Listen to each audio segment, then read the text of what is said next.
Namaku Vira. Ibu dari satu anak, istri dari seorang pria yang dulu kupikir adalah segalanya bagiku. Namanya Raka. Kami telah menikah selama 11 tahun. Perjalanan yang tak selalu mulus, namun cukup untuk membuatku bertahan sampai hari itu. Hari di mana semuanya hancur. Hari itu biasa saja. Aku pulang lebih cepat dari pekerjaanku sebagai desainer interior freelance. Ada proyek klien yang dibatalkan mendadak. Jadi kupikir tak ada salahnya memberi kejutan kecil untuk Raka dan Nadia. Kubawa makanan kesukaan mereka. Martabak manis setengah keju setengah coklat. Saat masuk rumah, tak ada suara. Nadia masih di sekolah. Raka, seharusnya, sedang work from home. Tapi rumah itu sepi.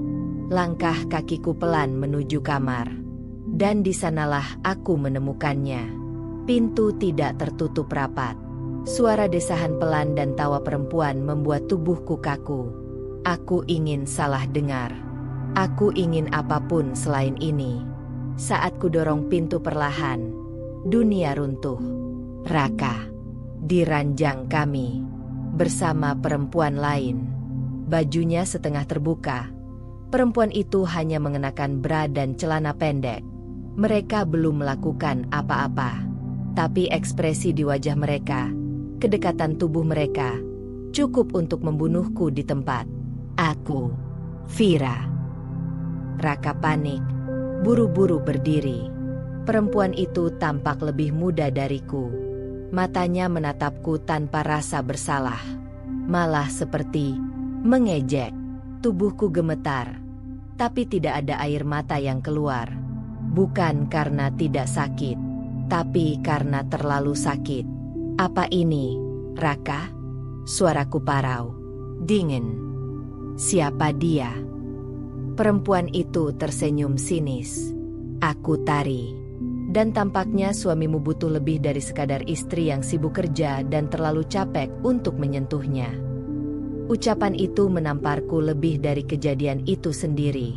Raka berusaha menjelaskan, meraih tanganku. Tapi aku mundur. Keluar dari rumah ini sekarang juga, kataku. Kalian berdua. Sekarang. Tari mengangkat alis. Tenang aja. Aku nggak niat tinggal di rumahmu yang hambar ini. Raka tampak ketakutan. Tapi aku tidak peduli. Aku menutup pintu kamar, menguncinya dari dalam, lalu terduduk di lantai sambil menahan tangis yang akhirnya pecah juga. Dalam tangisan itu, aku merasa seperti tubuhku dipotong dari dalam. Aku memikirkan Nadia. Bagaimana nanti ia harus tahu kalau ayahnya adalah seorang pengkhianat. Bagaimana aku akan menghadapinya. Bagaimana aku bisa mempercayai siapapun lagi. Hari itu adalah akhir dari dunia yang kupikir sempurna. Hari itu adalah hari ketika aku kehilangan kepercayaan, harapan, dan mungkin cinta. Tapi aku belum tahu saat itu bahwa luka ini baru permulaan. Aku menghabiskan malam itu di kamar, sendirian. Lampu tetap menyala, tapi tidak ada yang terasa terang. Perasaanku seperti ruangan itu, terlihat utuh dari luar, padahal di dalamnya sedang hancur perlahan. Raka mengirimi beberapa pesan. Tidak kubuka. Kupastikan ponselku dalam mode diam. Aku tidak ingin mendengar apapun darinya. Bahkan sekadar suara notifikasinya membuatku muak. Dia tidur di ruang tamu malam itu, atau mungkin tidak tidur sama sekali. Aku tak peduli. Pagi harinya aku harus tetap menjadi ibu. Nadia pulang dari menginap di rumah temannya.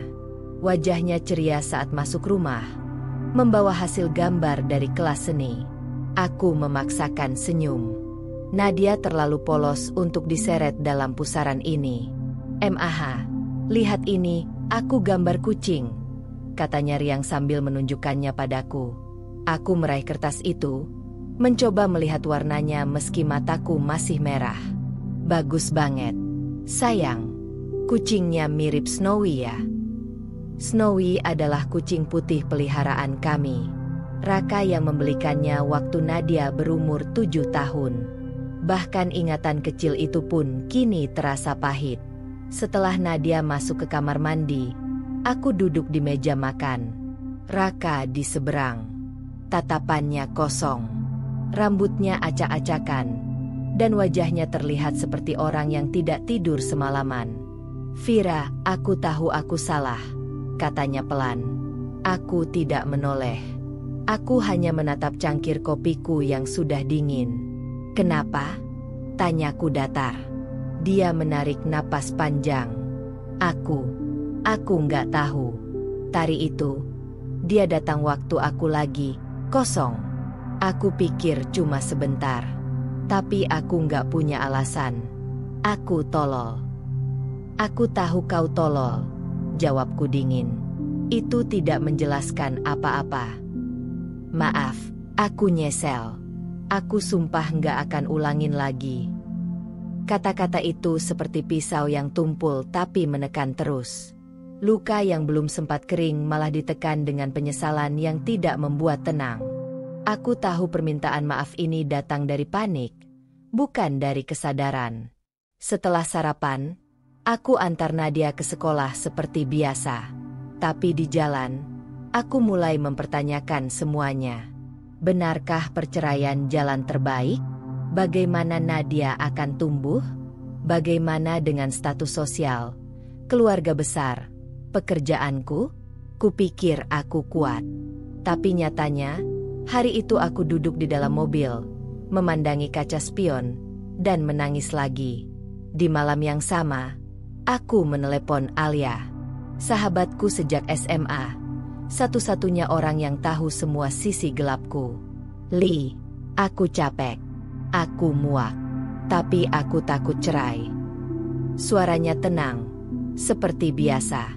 "Vira, takut itu wajar. Tapi jangan biarkan takut membuatmu bertahan di tempat yang menyakitimu." Aku juga takut Nadia kehilangan ayahnya. Lebih baik Nadia tahu ibunya kuat dan tidak menerima perlakuan buruk, daripada tumbuh dengan melihat ibunya dihancurkan pelan-pelan. Ucapan itu mengendap. Malam itu aku menulis 2 daftar di buku kecilku. Satu berjudul, "Alasan Bertahan." Satu lagi, "Alasan Pergi." Yang pertama hanya berisi 3 baris. Yang kedua, 15. Tapi belum ada keputusan. Aku butuh waktu. Aku butuh kejelasan. Aku butuh tahu apakah luka ini bisa sembuh, atau hanya akan makin menganga jika aku tetap tinggal. Malam itu, aku tidur dengan kepala penuh tanya, dan hati yang menggantung di antara 2 jurang. Pisah atau bertahan? Sudah 3 hari sejak malam itu. 3 hari sejak pengkhianatan yang membuatku mempertanyakan segalanya. Tentang cinta, pernikahan, kepercayaan, dan bahkan diriku sendiri. Raka masih tinggal di rumah, tidur di kamar tamu.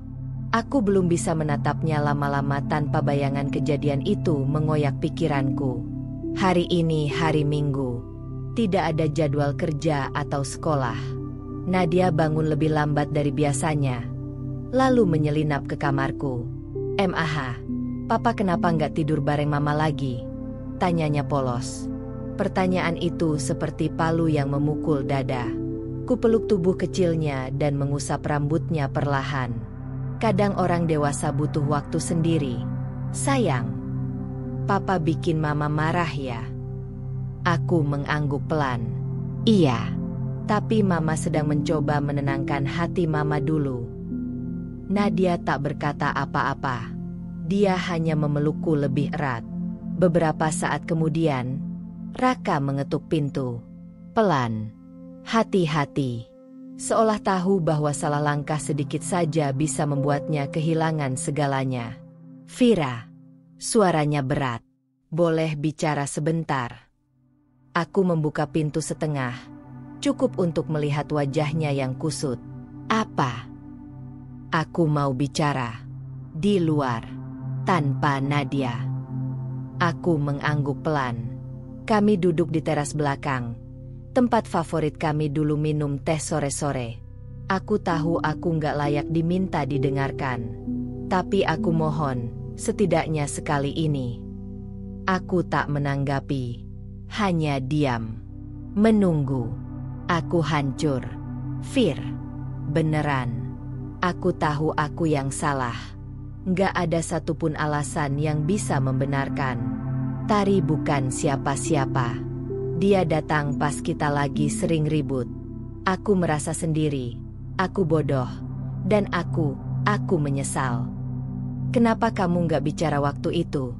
Tanyaku lirih. Kenapa nggak bilang kalau kamu merasa sendiri? Aku nggak tahu harus bilang apa. Aku pikir ini cuma fase. Aku pikir aku bisa tahan sendiri. Tapi nyatanya aku malah mengkhianati kamu dan Nadia. Air mata mulai menetes di wajahnya. Tapi aku tetap diam. Luka di dalamku belum siap menerima tangisannya sebagai penebusan. Aku udah putus sama Tari. Aku udah blok semua kontaknya. Aku udah ngaku ke orang tuaku. Aku siap berlutut di depan siapapun. Asal kamu bisa lihat aku sedang berusaha. Kata-katanya menggantung di udara. Fir, beri aku satu kesempatan lagi. Satu saja. Demi Nadia.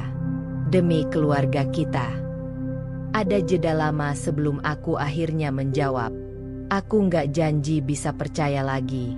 Tapi, aku juga nggak ingin Nadia tumbuh dalam keluarga yang penuh dendam. Terima kasih. Bisiknya, seperti napas terakhir dari seseorang yang hampir tenggelam. Aku mengangguk. Kita coba. Tapi dengan satu syarat. Apa saja? Kamu ikut terapi pernikahan. Dan kita buka semua. Dari awal. Aku ingin tahu semua yang kamu sembunyikan. Sekarang. Atau tidak sama sekali. Dia mengangguk cepat. Tanpa berpikir. Aku setuju. Aku akan lakukan semuanya. Malam itu, aku duduk di kamar. Menulis satu baris di buku kecilku. Di halaman, alasan bertahan. Karena aku ingin memberi kesempatan pada diriku untuk tidak menyesal. Tapi jauh di dalam hati, aku tahu ini bukan akhir dari masalah. Ini baru ujian awal dari perjalanan yang akan sangat panjang. Aku pernah berpikir bahwa memaafkan berarti segalanya akan membaik. Bahwa memberi kesempatan berarti luka bisa sembuh. Tapi ternyata, awal dari proses itu justru lebih menyakitkan daripada pengkhianatan itu sendiri. Setelah kesepakatan kami, Raka mulai berusaha berubah. Ia bangun lebih pagi, memasak sarapan, menjemput Nadia, bahkan mulai mendengarkan ceramah pernikahan online. Ia ikut terapi seperti yang kuminta, duduk tenang setiap sesi, menjawab setiap pertanyaan terapis dengan nada rendah hati. Tapi semua itu, bagiku, belum cukup. Bukan karena aku ingin menyulitkan, tapi karena luka di dalamku belum bisa disentuh. Aku tidak bisa begitu saja menghapus bayangan mereka di ranjang kami. Suara tawa mereka. Senyum mengejek perempuan itu. Sakitnya terlalu nyata untuk diusir dengan sikap manis dan janji. Pernikahan kami seperti berjalan di atas kaca. Setiap langkah terasa tajam. Saat kami makan malam bersama, aku tidak bisa memandang wajahnya lama-lama. Ketika dia menyentuh tanganku secara refleks, aku menepisnya tanpa sadar. Bahkan ketika Nadia memeluk kami berdua, ada jeda dalam pelukanku. Karena aku tahu, keluargaku ini hanya utuh di permukaan. Kenapa Mama selalu kelihatan sedih sekarang? Tanya Nadia suatu malam. Aku tersenyum paksa. Mama cuma lelah. Sayang, banyak pikiran. Dia menatapku dengan mata besar yang penuh tanya, seolah ingin mengerti hal-hal yang terlalu rumit untuk usianya. Dan itu menghancurkan hatiku lebih dari apapun. Aku merasa bersalah pada Nadia. Tapi aku juga merasa bersalah pada diriku sendiri. Karena bertahan di tengah luka yang belum sembuh, hanya demi sesuatu yang terlihat utuh dari luar. Di sesi terapi, Terapis kami berkata, pemulihan itu seperti membangun kembali rumah yang sempat terbakar. Kamu bisa perbaiki fondasinya, tapi bau asapnya mungkin akan tinggal selamanya. Kalimat itu menghantamku keras. Apakah kamu siap tinggal di rumah yang berbau asap seumur hidup? Tanya beliau. Aku terdiam. Bahkan Raka tak menjawab. Karena kami tahu, kejujuran kadang lebih mengerikan dari pengkhianatan. Malam itu, aku menulis lagi di buku kecilku. Cinta bisa jadi alasan bertahan, tapi luka bisa jadi alasan pergi. Aku tidak tahu kemana arah pernikahan ini, tapi aku tahu satu hal. Aku tidak akan membiarkan diriku hilang dalam proses ini. Jika Raka benar-benar ingin berubah, dia harus belajar hidup dengan luka yang dia buat, tanpa memaksaku menyembuhkannya sendirian. Aku tidak ingin jadi istri yang terus pura-pura baik-baik saja. Jika ini adalah awal yang baru, maka harus jujur sejak awal. Bahkan jika kejujuran itu penuh air mata. Waktu berjalan, meski rasanya lambat, hari-hari berlalu dengan penuh kehati-hatian. Aku berusaha menjalani peran istri seperti biasa, tapi bukan berarti hatiku pulih. Aku lebih sering diam, mengamati, terutama mengamati Raka. Dia tampak berubah. Ya, tapi entah mengapa, ada sesuatu yang mengganjal. Perubahan itu terasa seperti sandiwara. Terlalu sempurna. Terlalu tiba-tiba. Suatu malam, saat Raka tertidur di sofa karena kelelahan, ponselnya tergeletak di meja. Aku menatapnya lama. Aku tidak ingin jadi istri yang mencurigai suami setiap detik. Tapi aku juga tidak bisa membohongi naluri. Ada suara kecil dalam diri yang terus berbisik. Periksa saja sekali ini, Fir. Demi hatimu sendiri. Tanganku gemetar saat menyentuh layar ponselnya. Kata sandinya masih sama. Tanggal lahir Nadia. Terlalu mudah. Aku membuka galeri. Kosong. Riwayat chat. Baru dan bersih. Terlalu bersih. Bahkan terlalu rapi untuk ukuran Raka yang biasanya ceroboh. Aku buka Instagramnya. Di bagian akun yang sering dikunjungi, ada satu nama yang muncul berulang, Tari Aruna. Denyut jantungku langsung berubah. Masih dia. Masih mengintip. Masih menguntit kehidupan kami. Aku buka akun itu. Tari masih memajang foto selfie di tempat gym yang sama. Sesekali pakai caption ambigu seperti, "Kita tidak pernah benar-benar selesai. Hanya saling meninggalkan jejak." Dan yang membuatku nyaris membanting ponsel, postingan video Tari sedang duduk di mobil yang sangat mirip dengan mobil Raka. Setir yang sama. Gantungan kaca spion yang sama. Video itu hanya berdurasi 5 detik. Tapi cukup membuatku tahu, mereka masih berhubungan. Entah seberapa jauh. Tapi jelas, belum sepenuhnya selesai. Esok harinya, aku tidak langsung konfrontasi. Aku datang ke rumah Alia. Gue rasa mereka belum putus, kataku datar. Alia memeluk cangkir kopinya. Kenapa lo bilang gitu? Gue lihat Instagram Tari. Dia kayak sengaja ngodein. Dan Raka bersikap terlalu bersih. Alia mengangguk pelan.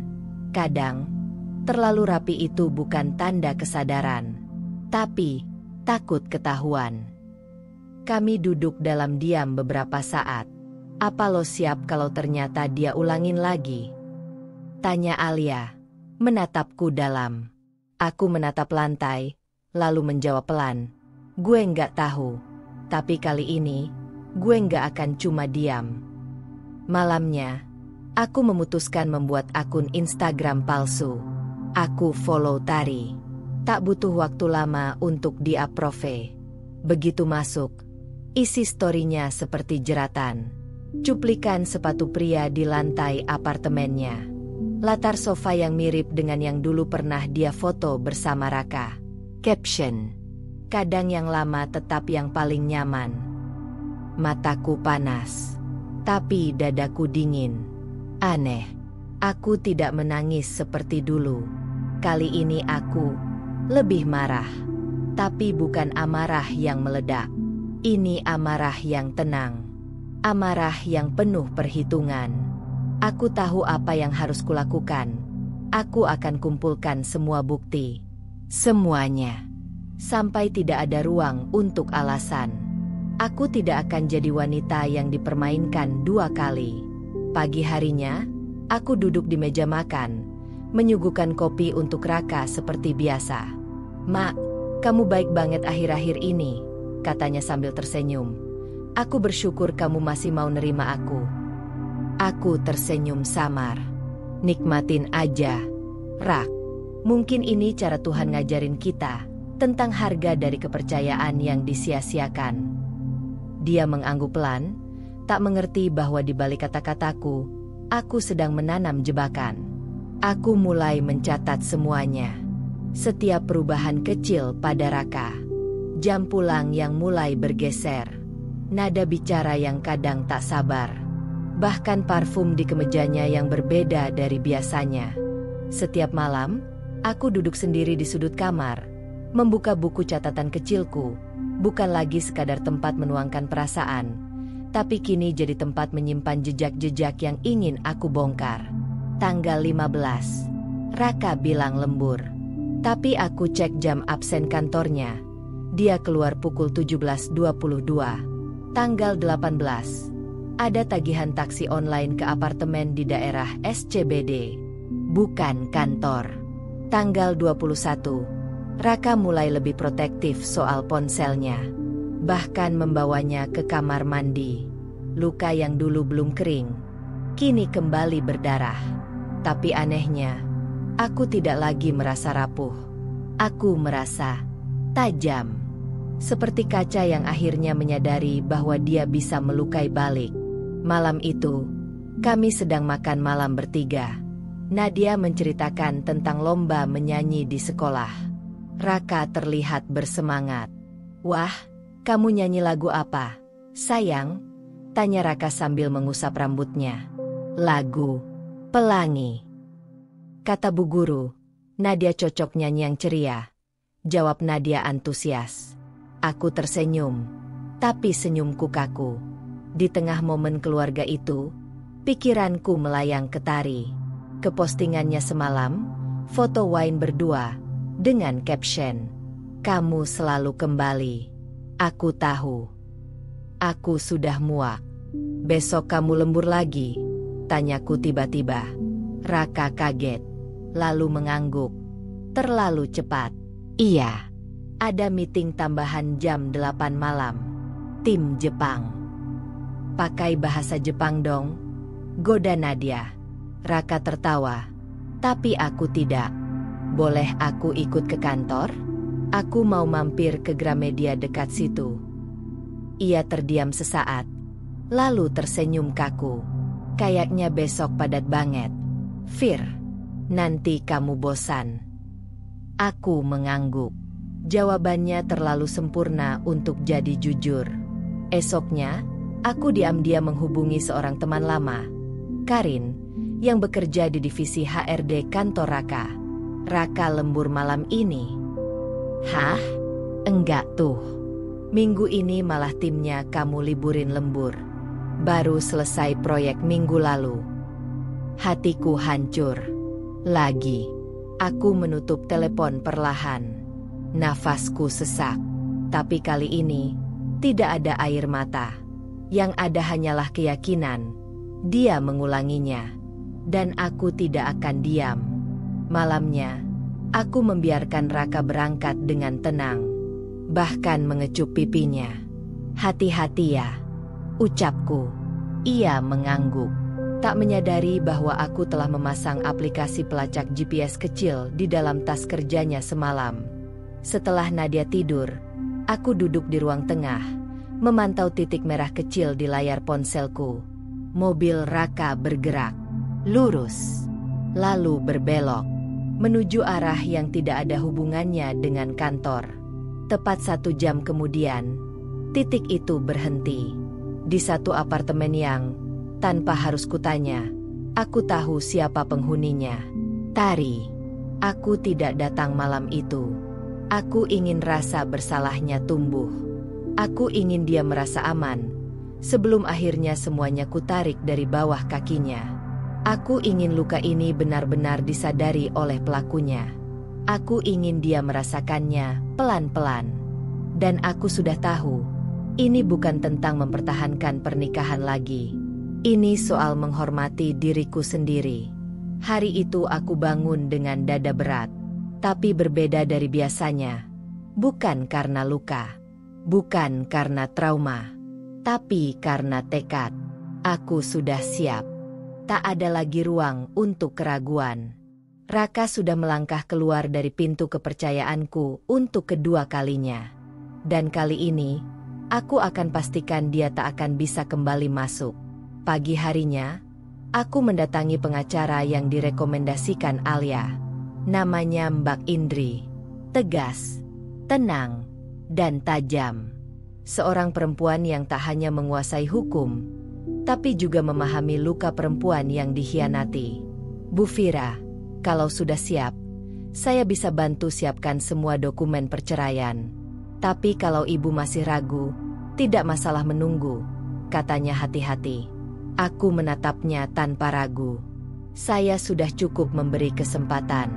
Sekarang saya ingin hak saya sebagai perempuan yang disakiti. Saya ingin keadilan dan kebebasan. Dia mengangguk.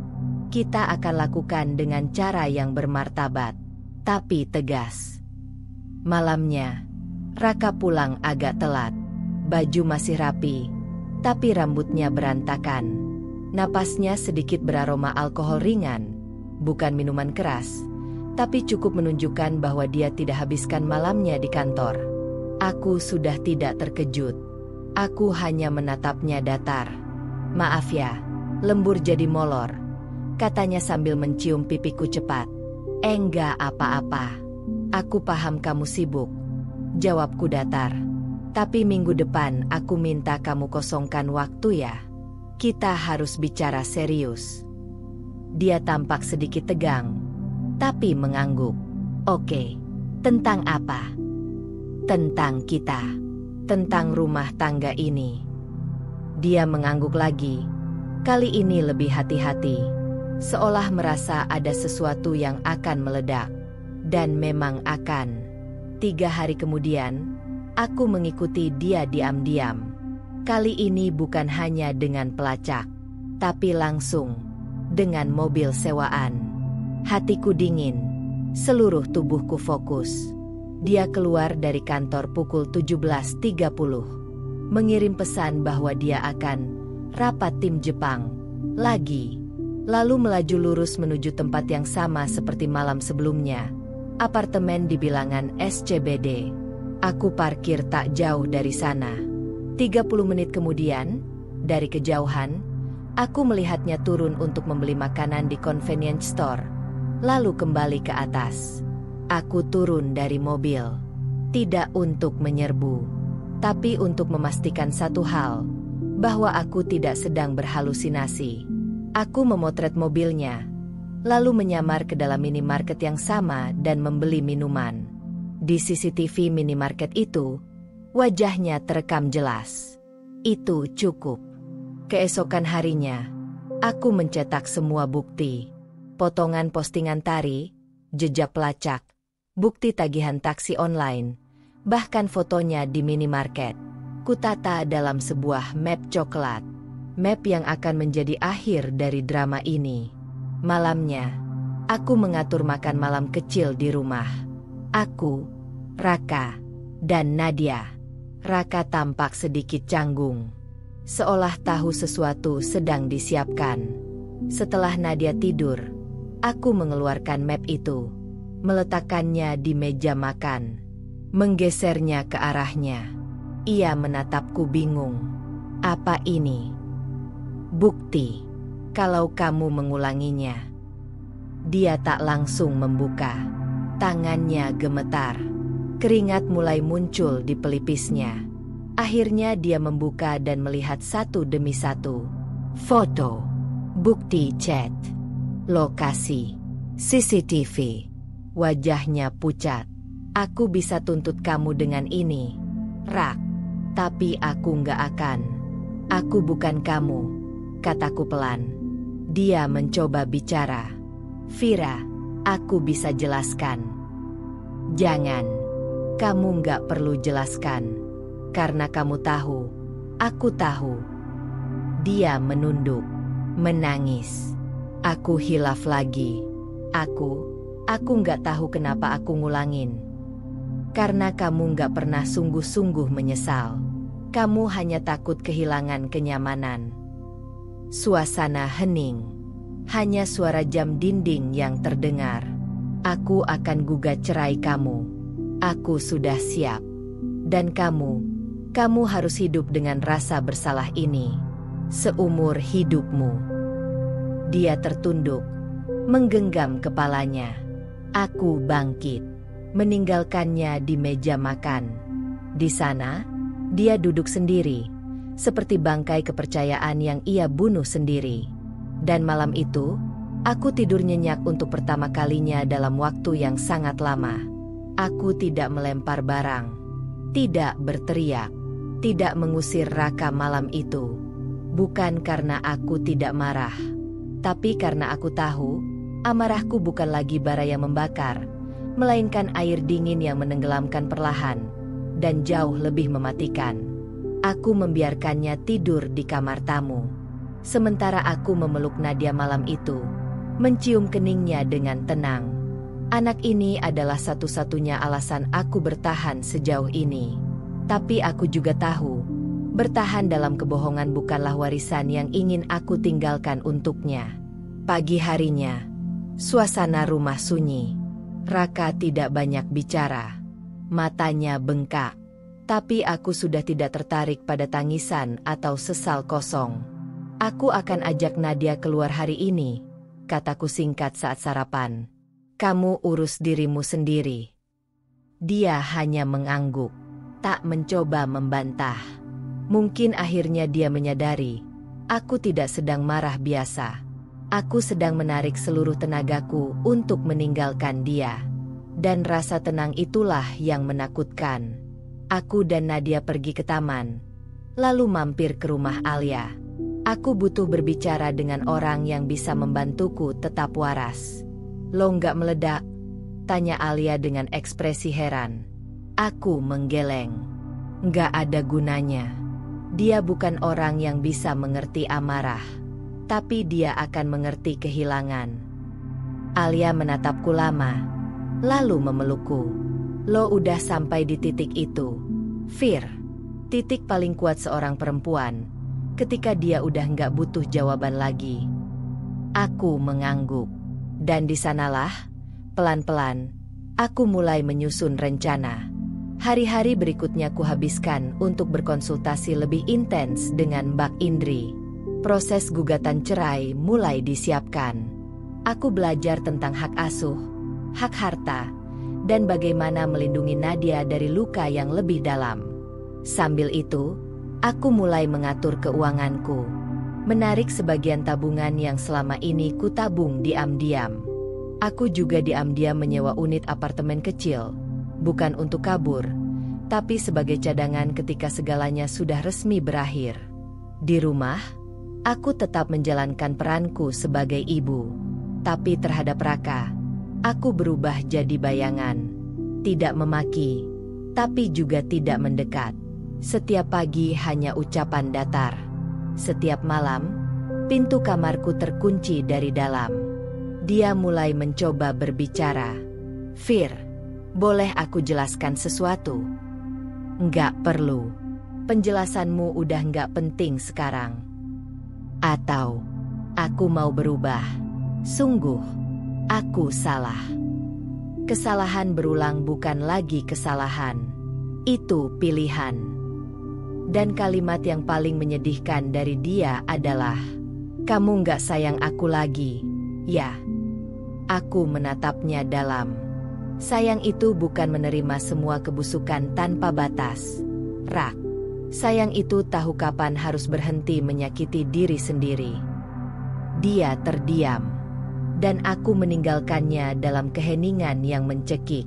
Seminggu kemudian, aku mendapat informasi dari Mbak Indri. Sidang pertama akan ditetapkan bulan depan. Aku siap. Tapi sebelum itu, aku ingin memberikan satu pelajaran terakhir. Pelajaran bahwa tidak semua perempuan akan menangis dan memohon. Beberapa perempuan memilih diam-diam meninggalkan dengan elegan setelah membuatmu melihat kehancuran yang kamu buat sendiri. Aku akan menjebaknya dengan kebenaran. Bukan untuk balas dendam, tapi untuk membuatnya menyesal seumur hidup. Dan rencanaku dimulai dengan satu langkah kecil, mengundang kedua orang tua kami makan malam minggu depan. Raka tidak tahu, tapi pada malam itu, semua akan aku buka, dengan cara yang membuat dia sendiri tak bisa menyangkal apapun. Karena aku tahu, pria seperti Raka tidak pernah berubah karena rasa bersalah. Mereka hanya berubah ketika rasa malu menghantam mereka lebih keras dari rasa nyaman. Dan aku akan jadi palu itu. Selama bertahun-tahun, aku mengira kesabaran adalah senjata terkuatku. Tapi kini aku tahu, strategi dan ketegasan jauh lebih mematikan. Aku tidak ingin hanya meninggalkan Raka. Aku ingin dia merasakan akibat dari semua keputusan egoisnya. Dengan kepala tegak, tanpa perlu menjadi monster sepertinya. Beberapa langkah pertama sudah aku lakukan diam-diam. Konsultasi hukum sudah solid. Mbak Indri dan timnya sudah menyiapkan berkas gugatan cerai, hak asuh Nadia, dan pembagian harta bersama. Aku memiliki cukup bukti digital dan dokumentasi untuk menguatkan gugatan. Uang darurat sudah aman. Aku sudah memindahkan sebagian dana pribadi ke rekening terpisah atas nama sendiri. Bahkan, aset seperti emas kecil dan deposito atas namaku juga sudah aku rapikan. Rencana karir dimulai. Aku kembali mengaktifkan jaringan kerja lamaku. Banyak teman yang menyambutku dengan hangat.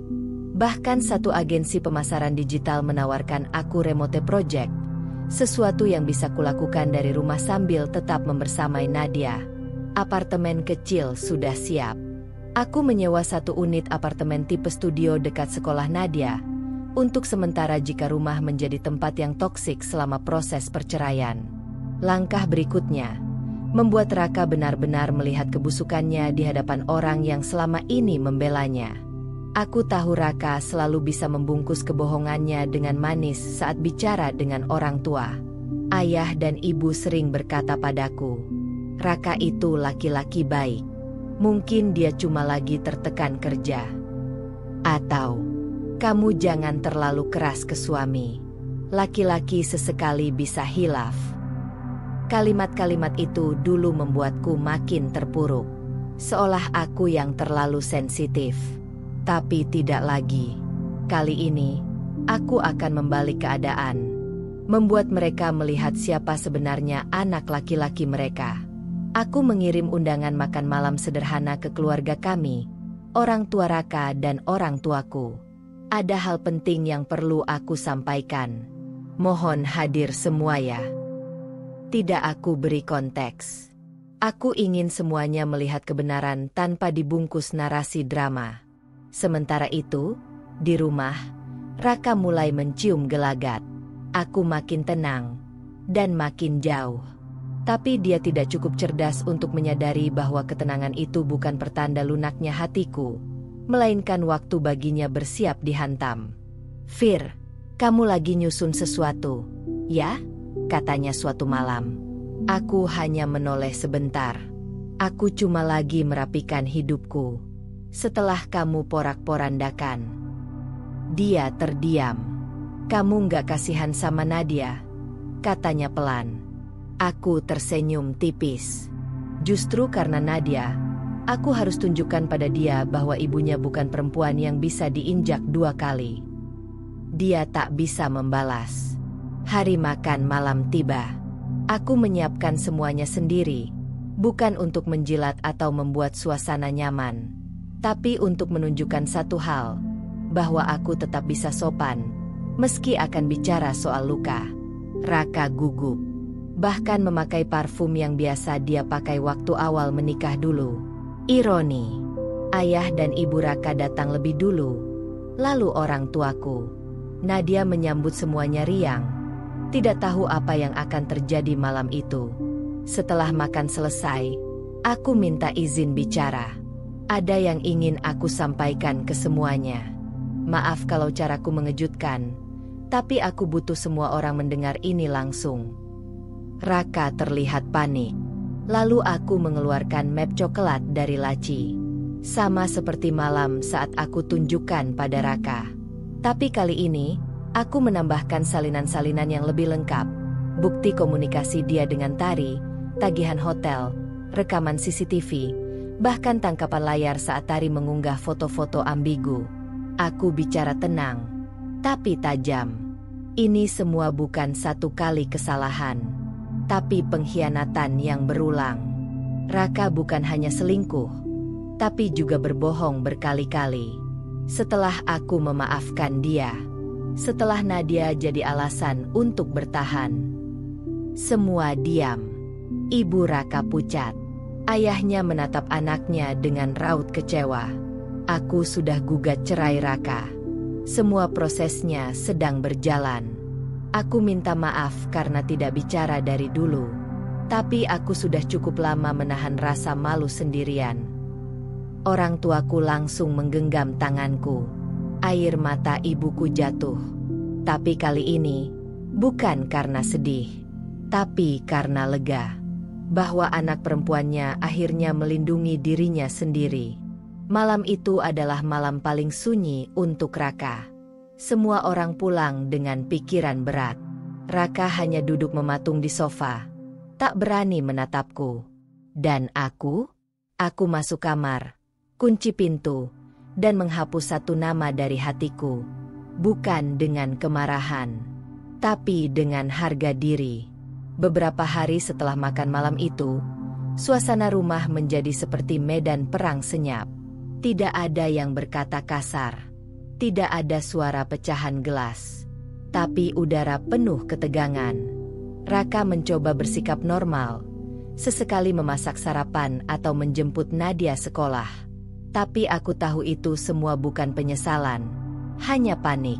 Dan panik adalah saat terbaik untuk menjatuhkan musuh tanpa terlihat menyentuh. Hari Jumat sore, aku duduk di ruang tamu bersama Mbak Indri, pengacaraku. Raka baru pulang kerja dan melihat kami dari pintu. "Ini siapa?" tanyanya. Pura-pura bingung meski wajahnya sudah memucat. "Pengacara saya. Kita akan mulai proses hukum minggu depan." Dia menatapku seperti melihat hantu. "Vira, serius? Kamu mau bawa ini ke pengadilan?" "Saya sudah terlalu lama menyelesaikan semuanya di dapur, Rak. Sekarang saatnya pengadilan yang bicara." Mbak Indri tersenyum dingin.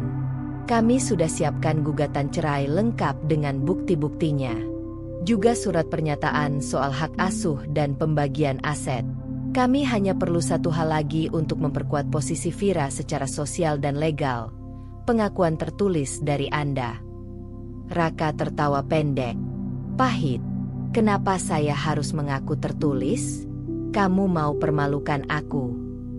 Aku menatapnya lurus. "Kamu yang mempermalukan diri sendiri. Aku cuma mau kamu mempertanggungjawabkan apa yang kamu hancurkan." Mbak Indri melanjutkan, "Jika tidak, kami akan ajukan semua bukti di pengadilan. Termasuk kemungkinan tuntutan pasal perzinahan. Karena sebagian besar bukti yang kami punya melibatkan bukti fisik dan saksi dari staf apartemen." Raka bungkam. Mulutnya sedikit terbuka, tapi tak ada suara keluar. "Kami beri waktu 3 hari, kata Mbak Indri.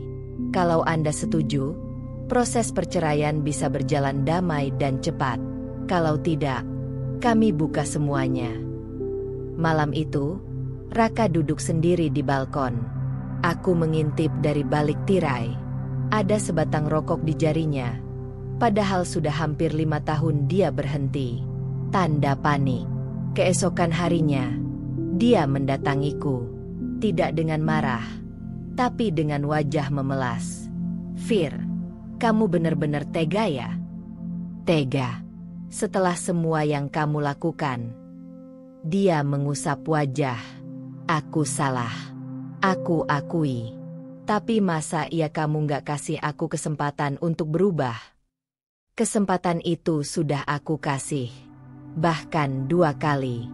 Dan kamu pakai buat nginjak-injak aku lebih dalam. Jadi sekarang aku yang ngasih kamu kesempatan untuk keluar dari hidupku tanpa kehilangan muka lebih banyak." Dia tertunduk. Kali ini benar-benar kehilangan taringnya. Tidak ada ancaman. Tidak ada pembelaan. Hanya sisa-sisa laki-laki yang dulu pernah aku cintai. Dan sekarang cuma menjadi pelajaran. 2 hari kemudian, dia menyerahkan surat pernyataan tertulis. Mengakui pengkhianatannya. Dan menyetujui hak asuh Nadia jatuh padaku. Ia juga melepaskan kepemilikannya atas rumah.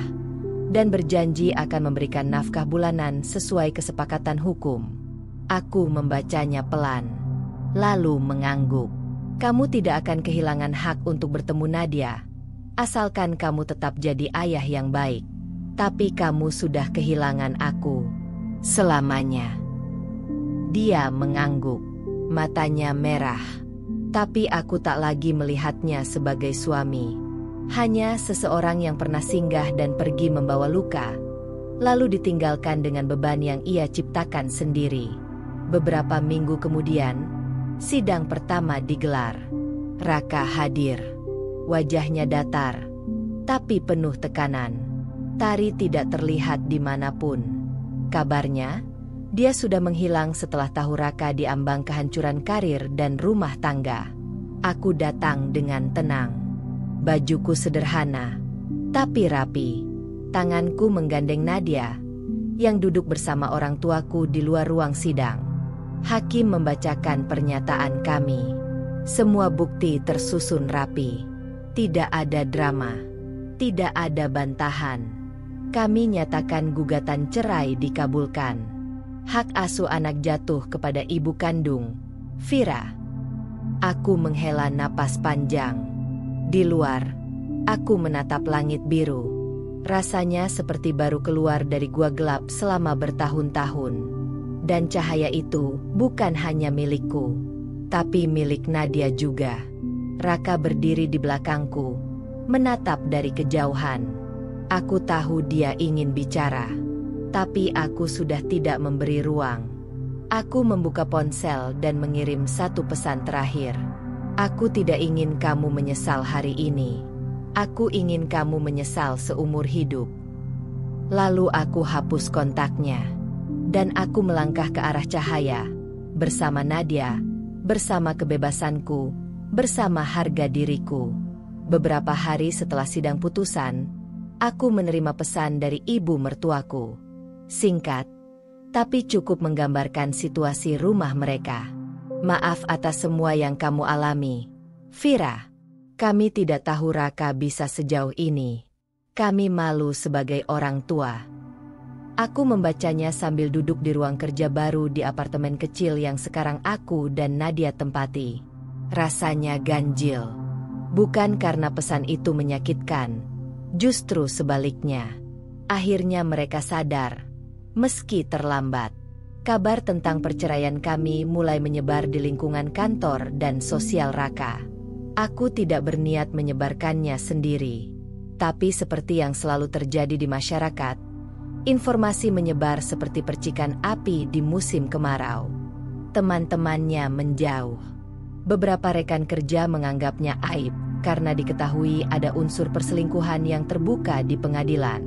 Tari, yang dulu katanya teman satu frekuensi, menghilang begitu saja. Dari pesan terakhir yang kudapat dari seorang kenalan, Tari kabur ke kota lain setelah tahu Raka sudah benar-benar kehilangan pijakan. Dan Raka? Dia kehilangan pekerjaannya. Manajer HRD tempatnya bekerja memanggilnya setelah pihak legal perusahaan mengetahui tentang gugatan dan bukti-bukti hukum yang muncul ke permukaan. Kantor tempatnya bekerja punya reputasi bersih dan tegas terhadap pelanggaran etika. Perusahaan tidak bisa mempertahankan seseorang yang mencoreng integritas institusi, terlebih ketika isu pribadi telah menjadi konsumsi publik. Surat pemutusan hubungan kerja dikirimkan seminggu setelah sidang. Hari-hari berikutnya, aku tak lagi tahu pasti bagaimana kabar Raka. Tapi sesekali Alia, yang masih punya akses ke lingkaran teman-teman kami dulu, memberi kabar.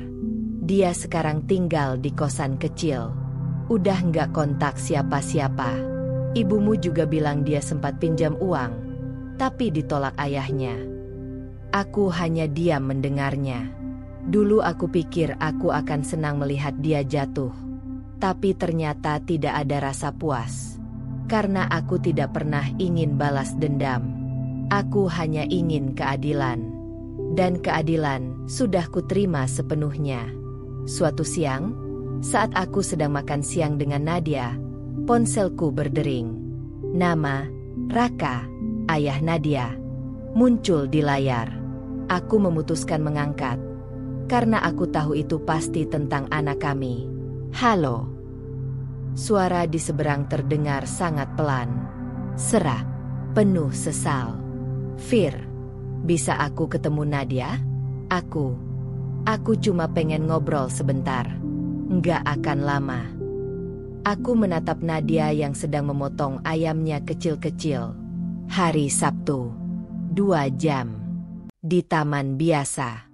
Jangan telat. Dia mengiyakan. Tidak ada protes. Tidak ada tambahan kalimat. Hanya diam panjang sebelum sambungan terputus. Hari Sabtu datang. Aku duduk di bangku taman, menunggu bersama Nadia. Beberapa menit kemudian, Raka datang. Wajahnya kusam, lebih kurus. Bajunya lusuh, bukan karena tidak mampu membeli, tapi karena tidak peduli lagi pada diri sendiri. Nadia langsung berlari memeluknya. Itu momen paling menyayat hati, karena sebesar apapun kesalahan seorang ayah, cinta anak tetap tulus. Mereka bicara sebentar. Aku biarkan. Tapi dari jauh, aku bisa lihat Nadia mulai sadar ayahnya berbeda. Sesekali dia menoleh ke arahku, memastikan aku masih ada di situ. Setelah 1 jam, Nadia kembali bermain. Raka berjalan ke arahku. Terima kasih. Masih kasih aku waktu ketemu dia. Aku mengangguk. Jaga batasmu, Rak. Kamu ayahnya. Tapi aku satu-satunya pelindung Nadia sekarang. Dia menunduk, lalu berkata dengan suara nyaris tak terdengar. Aku kehilangan semuanya. Fir, kamu, rumah kita, pekerjaan, harga diri, semua.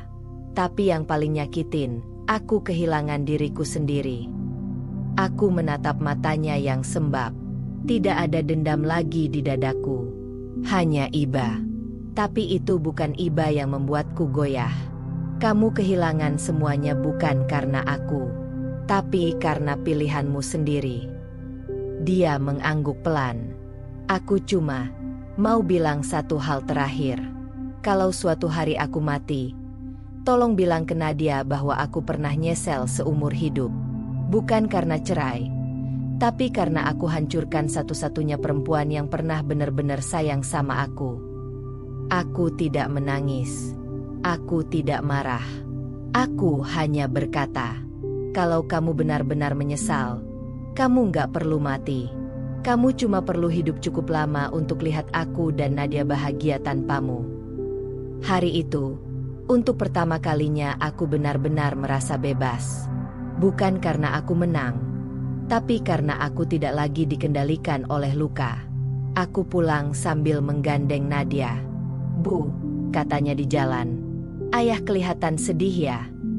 Aku mengangguk.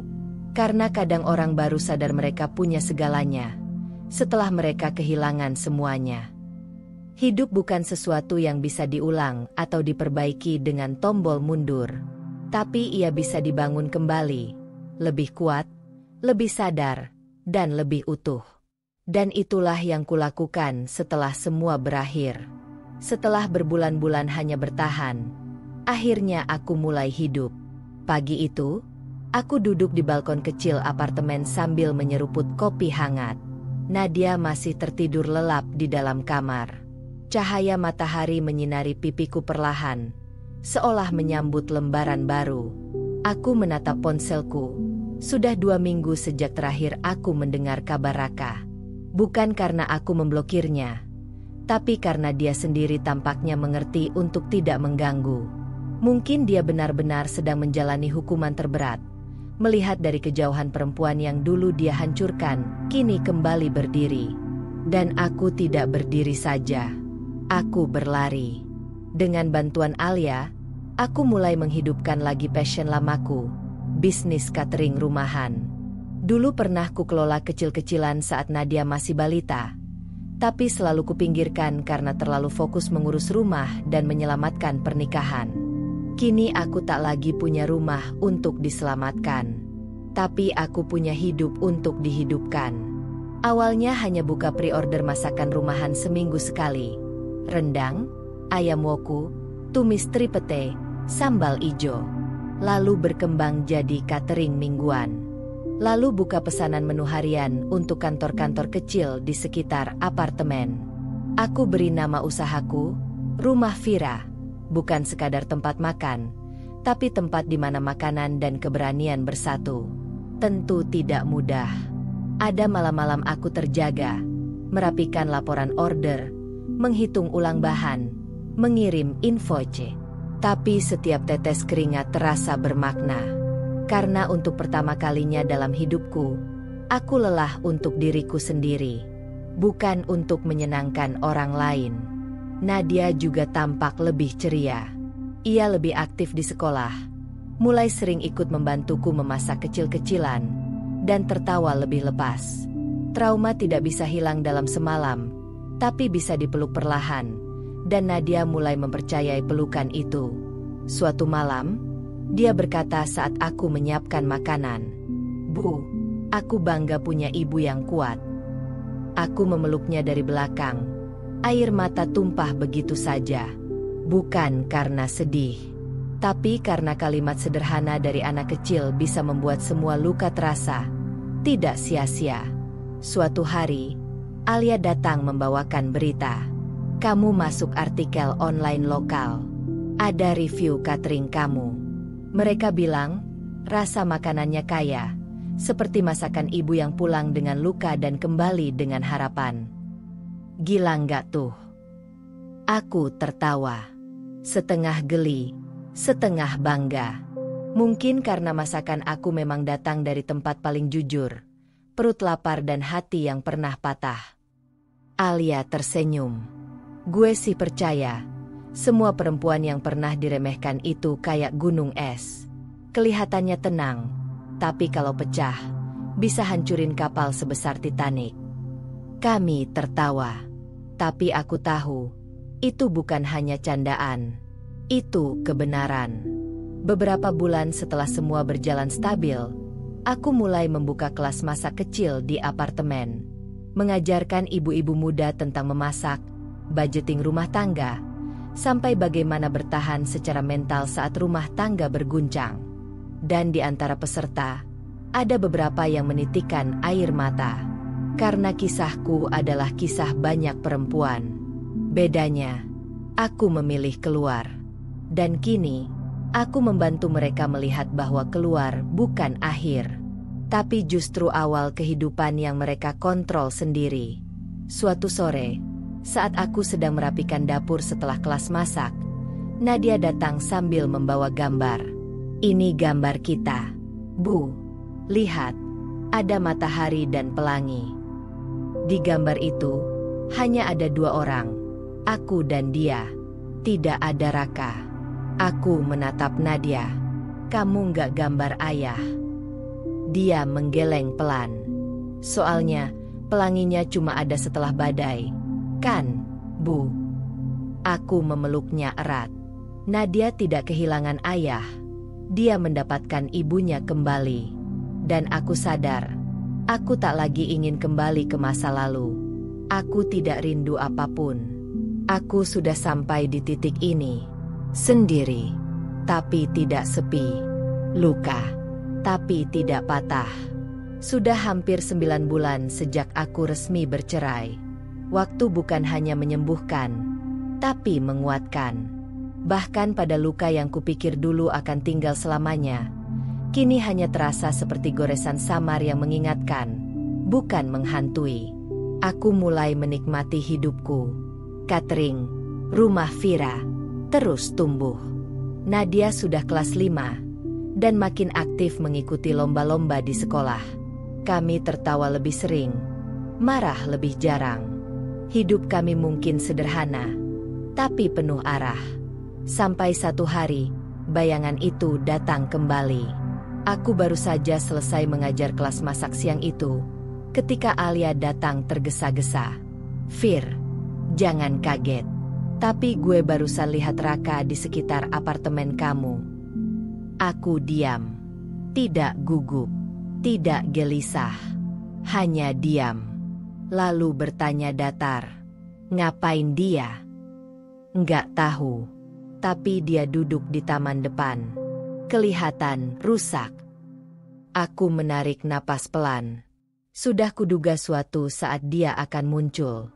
Orang yang pernah kehilangan sesuatu yang tak bisa dia dapatkan kembali, akan terus mencoba memungut serpihannya. Sore itu, ketika aku turun membeli bahan masakan, aku melihatnya. Raka duduk di bangku taman yang dulu sering kami duduki bertiga.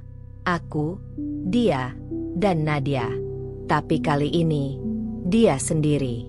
Rambutnya lebih tipis, kulitnya lebih kusam, matanya kosong.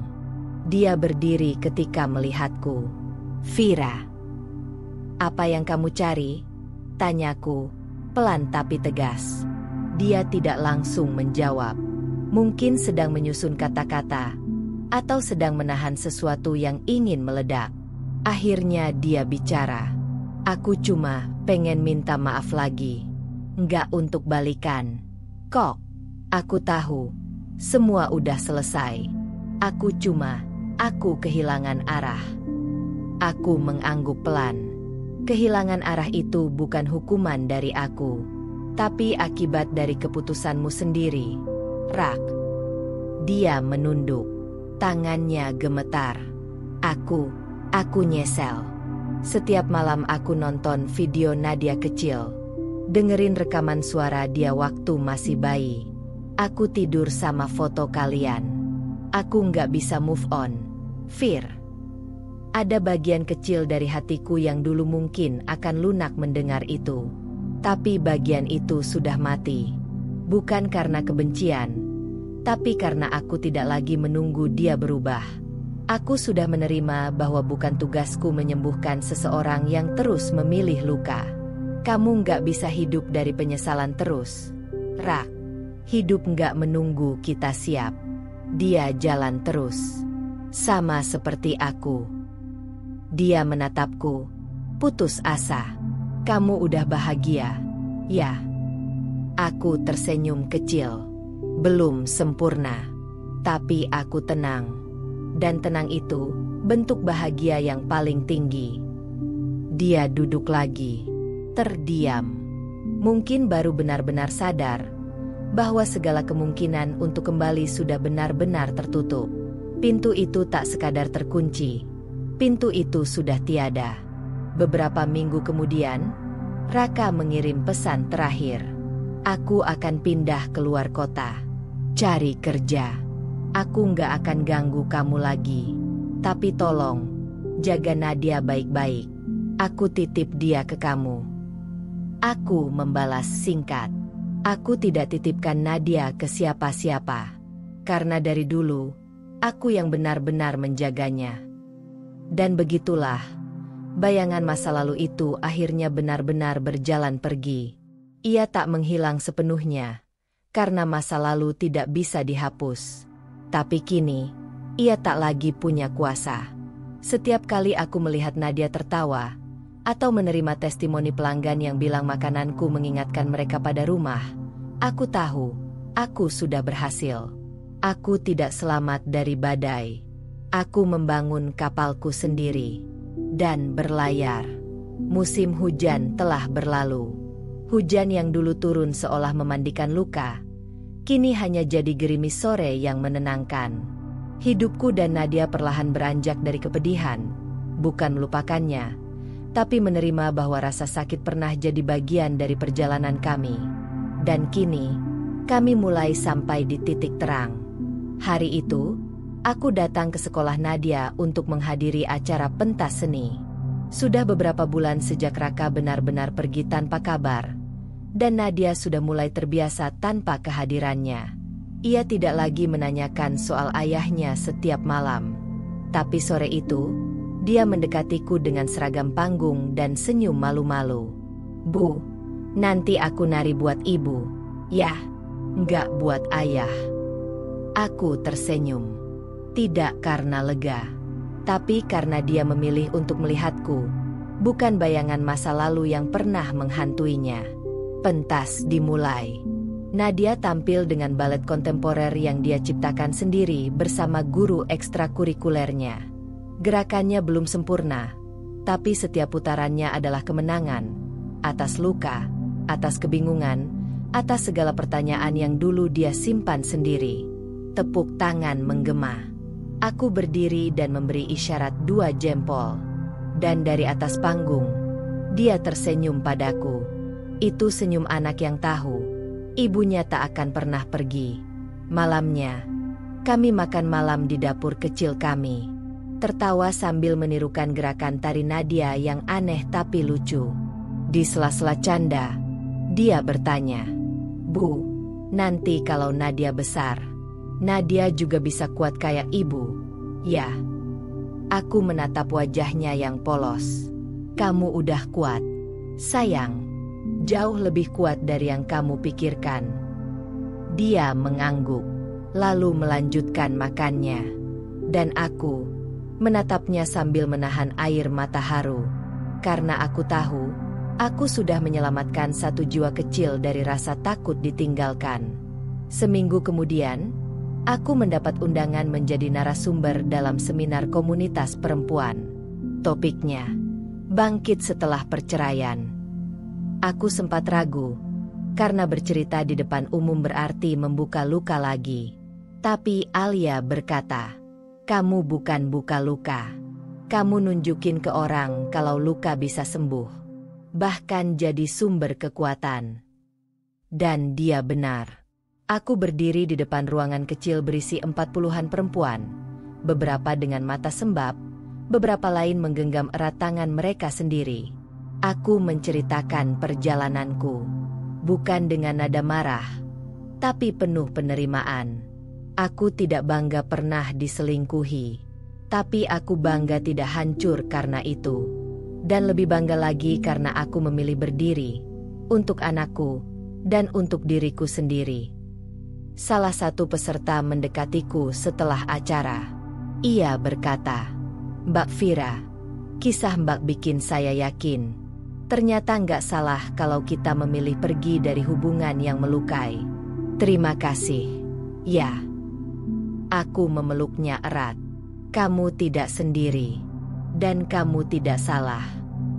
Suatu pagi, ketika sedang merapikan dapur, Nadia datang sambil membawa secari kertas. Goresan tangannya belum rapi, tapi aku bisa membacanya dengan jelas. "Untuk ibu. Aku sayang ibu lebih dari semuanya. Karena ibu nggak pernah ninggalin aku." Aku peluk dia begitu erat. Dan untuk pertama kalinya, aku menangis bukan karena kehilangan, tapi karena sudah sampai di titik terang. Kini, aku tak lagi menulis di buku harianku dengan air mata. Aku menulis dengan harapan, dengan kekuatan, dengan senyum. Dan aku tahu, setiap malam saat aku memejamkan mata, dunia mungkin tidak berubah sepenuhnya, tapi aku telah berubah. Aku bukan lagi Vira yang menunggu cinta dari seseorang yang tak pantas. Aku adalah Vira yang menemukan cinta dari dirinya sendiri. Aku duduk sendiri malam ini. Tak ada tangisan, tak ada amarah. Hanya secangkir teh hangat dan buku catatan kecil di pangkuanku. Buku yang dulu penuh coretan kelam, kini berisi catatan harian yang ringan, mengalir, dan jujur. Aku membuka halaman pertama. Tahun lalu, di halaman itu, kutulis dengan tangan gemetar. Aku melihatnya berdua dengan perempuan itu. Di mobil, tangannya menggenggam milik perempuan lain. Dunia seakan berhenti, tapi detak jantungku justru seperti ingin meledak. Aku ingin lenyap. Membacanya sekarang seperti membaca kisah orang lain. Aku nyaris tak mengenali diriku yang dulu, begitu rapuh, penuh keraguan, dan terlalu mencintai seseorang yang bahkan tak mampu menghargai hatiku. Tapi justru dari titik itu, aku dibentuk kembali. Hari ini, Nadia genap 11 tahun. Ulang tahunnya kami rayakan sederhana di dapur rumah Vira, bersama para pelanggan setia dan sahabat-sahabat kecilnya. Ia meniup lilin dengan wajah berseri, dikelilingi orang-orang yang menyayanginya. Raka tidak datang, tidak diundang, dan Nadia tidak bertanya. Karena dia sudah tahu, ayahnya adalah bagian dari cerita, tapi bukan dari perayaan. Dan aku tidak menghapus keberadaan Raka dari hidup Nadia. Aku hanya mengajarinya bahwa beberapa orang tidak bisa kita paksa untuk tetap tinggal atau berubah. Beberapa minggu lalu, aku bertemu Raka secara tak sengaja di sebuah minimarket kecil di kota sebelah saat aku antar catering. Dia terlihat jauh lebih tua. Rambutnya mulai memutih, dan tubuhnya tak seenergik dulu. Dia hanya menatapku. Kami tidak bicara, tapi dari matanya, aku bisa membaca isi hatinya. Penyesalan yang tak bisa lagi ditebus. Dan jujur, aku tidak merasa puas. Aku merasa damai, karena aku tahu, bukan rasa sakitnya yang membuat dia hancur, tapi pilihannya sendiri. Aku memilih bangkit. Dia memilih mengulang kesalahan. Malam ini, aku menulis surat kecil untuk diriku sendiri, bukan untuk dibaca orang lain. Tapi untuk perempuan yang pernah hampir menyerah di kamar mandi, menggigil sambil menahan air mata agar anaknya tidak mendengar. Untuk Vira, versi dulu, kamu akan melewati semuanya. Kamu akan menangis berkali-kali, tapi suatu hari, kamu akan tertawa tanpa beban. Suamimu akan menyesal, tapi kamu tak akan menyesal pernah melepaskannya. Dan anakmu akan tumbuh memandangmu sebagai pahlawan, bukan karena kamu sempurna, tapi karena kamu bertahan. Surat itu kututup dengan satu kalimat. Kadang, kehilangan orang yang kita cintai adalah satu-satunya cara untuk mencintai diri kita sendiri. Pagi akan datang lagi. Dapurku akan kembali ramai. Nadia akan berangkat sekolah dengan semangat. Dan aku akan berdiri di depan kompor, tersenyum, mencicipi kuah gulai sambil menyiapkan ratusan porsi yang dipesan pelanggan. Aku tidak pernah menjadi pahlawan dalam cerita siapapun, tapi dalam kisahku sendiri, aku adalah penulis, sekaligus penyintasnya. Dan Raka, dia akan hidup dengan pelajaran yang tidak akan pernah dia lupakan, pelajaran seumur hidup, bahwa tidak semua perempuan akan diam ketika disakiti, bahwa kesempatan kedua bukan untuk diulang, tapi untuk dihargai. Karena saat perempuan bangkit, ia tidak akan kembali, ia akan terbang. Dan begitulah akhir dari cerita kita hari ini. Setiap perjalanan, seberapapun kecilnya, selalu menyimpan pelajaran dan makna. Semoga kisah ini bisa menginspirasi, menghibur, atau bahkan membuka sudut pandang baru untukmu. Kalau kamu suka dengan cerita seperti ini, jangan lupa untuk like, komen, dan tentunya subscribe agar kamu nggak ketinggalan cerita-cerita seru berikutnya. Aktifkan juga lonceng notifikasinya supaya kamu jadi yang pertama tahu saat cerita baru tayang. Sampai jumpa di kisah selanjutnya.